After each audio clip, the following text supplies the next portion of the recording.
नमस्कार साथियों जो लोग रजिस्ट्री करवाने जा रहे हैं या रजिस्ट्री अभी अभी आपने करवाई है तो आप अपनी रजिस्ट्री चेक करें, और करवाने जा रहे हैं तो भी आप कुछ प्रविष्टियां मैं आपको बता रहा हूं वो देखें, क्योंकि एडवोकेट की गलती होती है और इतनी बारीक इतनी छोटी सी गलती होती है जिससे पूरा रजिस्ट्री कैंसिल हो सकता है।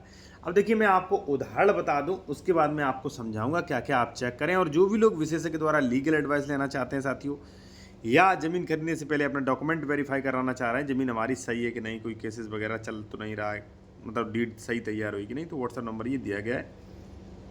देखिए साथियों, एक व्यक्ति ने मुझे फ़ोन किया, मैंने चेक किया कि सर हमारा चेक कर लीजिए, तो पता चला कि डॉक्यूमेंट्स गलत है। अब गलत कैसे था वो आप समझें।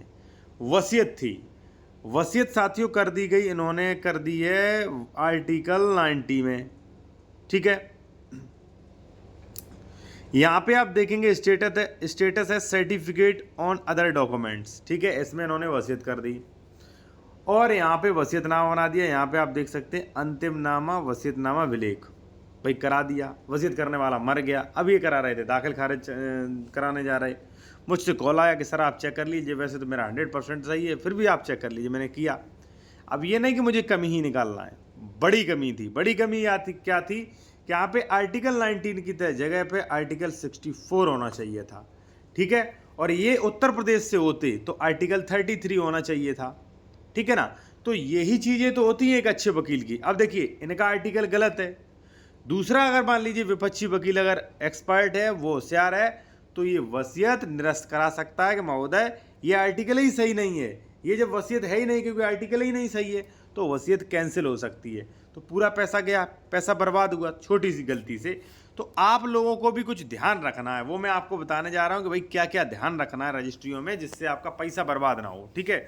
और देखिए, अगर आप जूनियर एडवोकेट हैं साथियों, या मान लीजिए आप रजिस्ट्री का फुल कोर्स सीखना चाहते हैं A to Z, तो आप हमारा ये कोड ड्राफ्टिंग बुक ले सकते हैं। ये ई बुक है, ठीक है ना। इसमें आपको कई चीज़ें मिल जाती हैं, जैसे मापन इकाइयाँ हैं, सेल डीड एग्रीमेंट, सभी अपवाद, ठीक है, मतलब वसीयत वगैरह, सभी अपवाद, दो रास्तों पर कैसे निकालेंगे, कितना चौहद्दी कैसे बनाएं, क्या क्या डालें, बट बिना बंटवारे कैसे खरीदें, ठीक है। और सभी के यहाँ पे फॉर्मेट, जैसे दान, एग्रीमेंट, लीव एंड लाइसेंस, दाखिल खारिज, GPA, तितिम्मा, वसीयत, ठीक है, सब कुछ यहाँ पे आपको ये मिलेगा।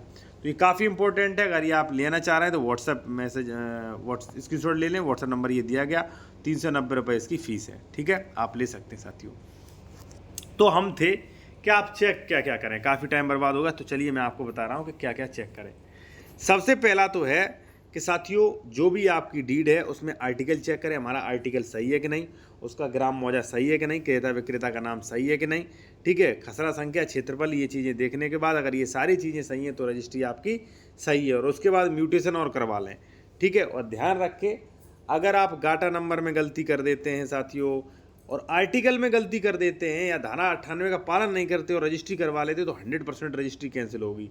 इसलिए आप चेक करें कि भाई ज़मीन की रजिस्ट्री हमारी सही हो रही है कि नहीं हो रही है। प्रॉपर एडवोकेट के भरोसे मत रहिए, ठीक है। आपको भी चेक करना है कि भाई हमारा काम कैसा हो रहा है, ठीक है ना।